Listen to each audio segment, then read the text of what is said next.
जय हिंद दोस्तों, कैसे हैं? बढ़िया एकदम। तो इस क्लास में हम कक्षा 10 विज्ञान अध्याय 9 चल रहा है, प्रकाश का परावर्तन और अपवर्तन।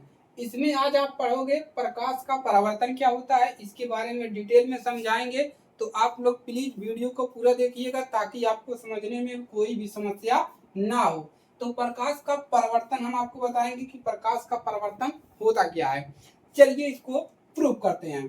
तो सबसे पहले आपको करना क्या होगा, यहाँ पर देखिए आपको एक दर्पण लेना होगा। क्या लेना होगा? एक दर्पण। ठीक है, ये क्या है? ये पालिशदार दर्पण है जो कि इस प्रकार से रखा गया है। ठीक है, देखिए एक ऐसे रखा गया है दर्पण, इधर आप दिखेगा, इधर से पालिश है। ठीक है, तो एक क्या है आपका? एक दर्पण है। ठीक है, चलिए हमने एक ले लिया दर्पण।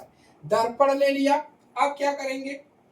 दर्पण हमने ले लिया, इसको कुछ मान लेते हैं P और Q। ठीक है, चलिए यहाँ पर एक दर्पण ले लिया PQ। ठीक है, अब क्या करेंगे? इस दर्पण में हम प्रकाश किरण भेजेंगे, चाहे लाइट की मदद से भेजे, कुछ भी तरीके से। ठीक है, ऐसे तिरछा भेजेंगे। ठीक है, यहाँ पर हमने क्या भेज दिया? प्रकाश किरण। प्रकाश किरण, ठीक है, किरण, प्रकाश किरण, या आप इसको बोल सकते हैं आने वाली किरण। तो इसका नाम दे देते हैं हम आपतित किरण। क्या नाम दे देते हैं? आपतित, आपतित किरण। ठीक है, आपतित मतलब आने वाली किरण, आने वाली किरण, आपतित किरण। ठीक है, देखिए जब यहाँ पर एक शीशे पे टकराएगा, टकराने के बाद क्या होगा? नीचे तो पॉलिश है, जाएगा नहीं। तो टकराने के बाद इसी माध्यम में इस प्रकार से क्या हो जाएगा? ऐसे वापस चला जाएगा। आपतित किरण, उसके बाद परावर्तन हो रहा है। परावर्तन होने के बाद क्या हो रहा है? उसी यानी कि इसी, ये देखिए एक माध्यम अलग है, एक माध्यम अलग है। इस माध्यम से आ रहा है तो इसी में क्या हो रहा है? वो वापस चला जा रहा है। एकदम क्लियर है? चलिए, तो ये हो जाएगा आपका परावर्तित किरण। इसको क्या बोलेंगे? नाम परावर्तित, परावर्तित किरण। ठीक है, किरण, परावर्तित किरण। और यहाँ पर ये टकरा रहा है। ठीक है, यहाँ पर टकरा रहा है और यहाँ पर कोण बना रहा है, और यहाँ पर भी क्या बना रहा है? कोण बना रहा है। चलिए यहाँ पर छोड़िए, अभी इसको नहीं देखेंगे। ठीक है, यहाँ पर कोण नहीं बनाएगा। अब यहाँ से एक अभिलंब खींचेंगे ऐसे। ठीक है, क्या खींचेंगे? अभिलंब। इसको क्या बोलते हैं? अभिलंब, अभिलंब। ठीक है, क्या बोलते हैं? अभिलंब।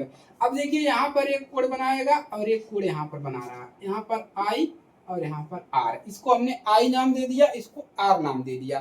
तो ये अब कोण बना रहे हैं। ठीक है, चलिए तो अब देखिए इन कोणों का नाम है, इन कोणों का क्या है? नाम है। इसका नाम है आपतन कोण, आने वाली प्रकाश का कोण है, या इसका क्या नाम है?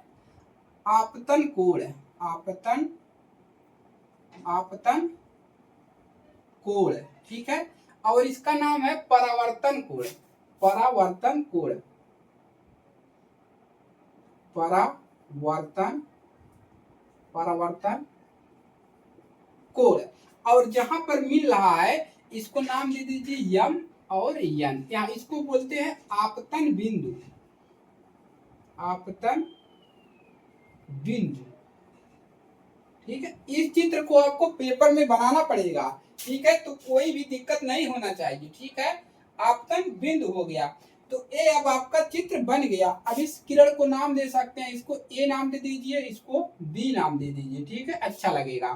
तो आपका पूरा फिगर यहाँ पर बन गया है प्रकाश का परावर्तन का। अब इसको समझते हैं। ठीक है, देखिए अब इसका परिभाषा क्या लिखोगे कि जब कोई प्रकाश किरण, ये चिकना है, जो शीशा हो क्या होता है? चिकना होता है।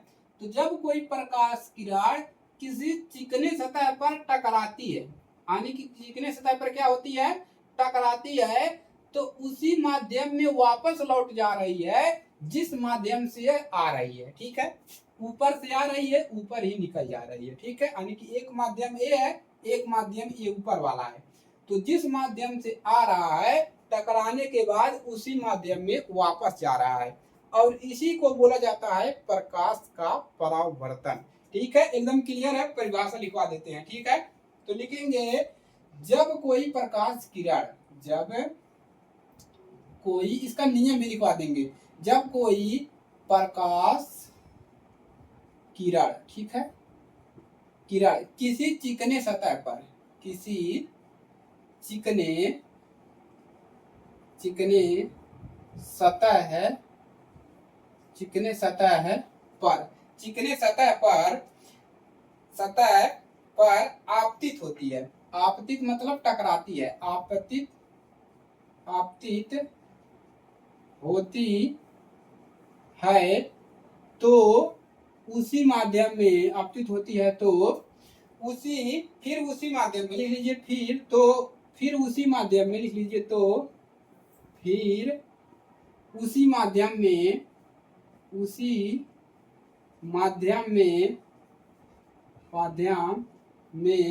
वापस उसी माध्यम में वापस लौट जाती है, जिस माध्यम से आती है, लौट जाती है जिस माध्यम से वह आती है, जिस माध्यम से आती है, माध्यम से आती है, इसी को क्या कहते हैं, प्रकाश का परावर्तन कहते हैं। तो लिख सकते हैं इस घटना को प्रकाश का परावर्तन कहते हैं, इस घटना को प्रकाश का क्या कहते हैं, परावर्तन कहते हैं, ठीक है, परावर्तन कहते हैं। यानी कि जो भी घटना यहाँ पर घटित हो रहा है उसी को प्रकाश का परावर्तन बोला जाता है। एकदम क्लियर हो गया।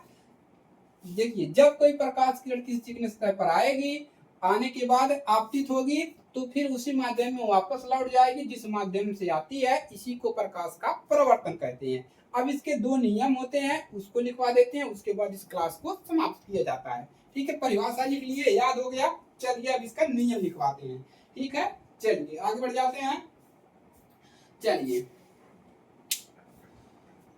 हो गया। देखिए अब कोण, देखिए क्या दोनों कोण आपस में बराबर हैं? चलिए देखते हैं, बताइए क्या दोनों कोण जो है आपस में बराबर हैं? चलिए देखते हैं। ए पी है आपका, देखिए दोनों कोण यहाँ पर लिख लीजिए परावर्तन के नियम, परावर्तन के नियम। ठीक है, ये भी हेडिंग है आपका, ये भी पूछता है तो लिखेंगे प्रथम नियम, ठीक है, प्रथम नियम में क्या लिखेंगे? प्रथम नियम एक कहता है कि आपतन कोण जो होता है, यानी कि ए वाला कोण और ए वाला कोण दोनों बराबर होते हैं। तो क्या लिखेंगे कि आपतन कोण क्या होता है? परावर्तन कोण के बराबर होता है, परावर्तन कोण के बराबर होता है। तो आने की होता है, ठीक है, आने की होता है बराबर, यहां से क्या लिखेंगे? आई बराबर जो होता आर होगा, क्या होगा? आई बराबर आर। तो आई बराबर आर होता है पहले नियम में, ठीक है, यानी कि ए वाला कोण और दोनों कोण क्या होते हैं? आपस में बराबर होंगे। दूसरा नियम क्या कहता है? लिखेंगे द्वितीय नियम,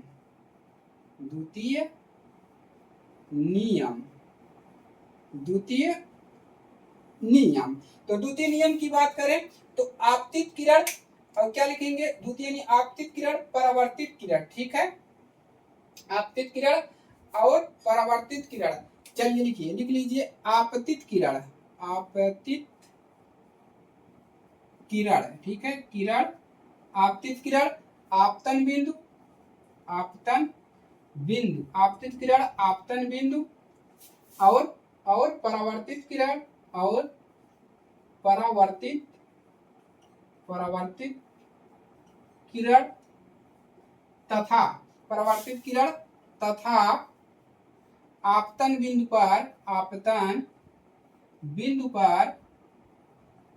बिंदु पर खींचा गया अभिलंब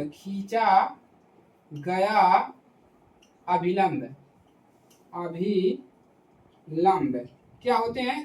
तीनों एक तल में है, तीनों देख रहे हैं, दिख रहा है कि नहीं? तीनों क्या होते हैं?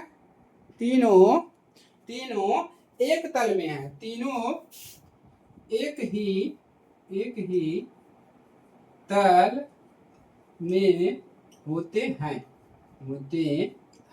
तो ये है आपका प्रकाश का परावर्तन, होते एक ही तल में होते हैं। तो क्या लिखेंगे?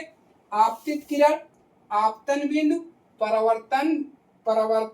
परावर्तित किरण और आपतन। इस आपतन बिंदु पे जो खींचा गया अभिलंब है, तीनों एक ही तल में है। ठीक है, एकदम क्लियर। चलिए, तो इसी को है, देखिए दोस्तों, प्रकाश का परावर्तन एकदम कंप्लीट करवा दिया हमने। इतना ही आपको लिखना रहता है, जिसके लिए आपको एग्जामिनर यानी कि बोर्ड में आपको 4 अंक प्राप्त होते हैं। कितने नंबर? 4 नंबर यहाँ से आपको प्राप्त होते हैं। तो इतना काम आपको करना पड़ेगा। ठीक है, चलिए, तो इस वीडियो को शेयर करिएगा ज्यादा से ज्यादा अपने दोस्तों के पास, ताकि उनकी भी मदद हो सके। ठीक है, इस और पिछली क्लास में हम पढ़ेंगे समतल दर्पण द्वारा प्रतिबिंब का बनना। ठीक है, चलिए मिलते हैं नेक्स्ट क्लास में। लाइक करिएगा, शेयर करिएगा अपने फ्रेंड सर्किल में। चलिए, जय हिंद, वंदे मातरम।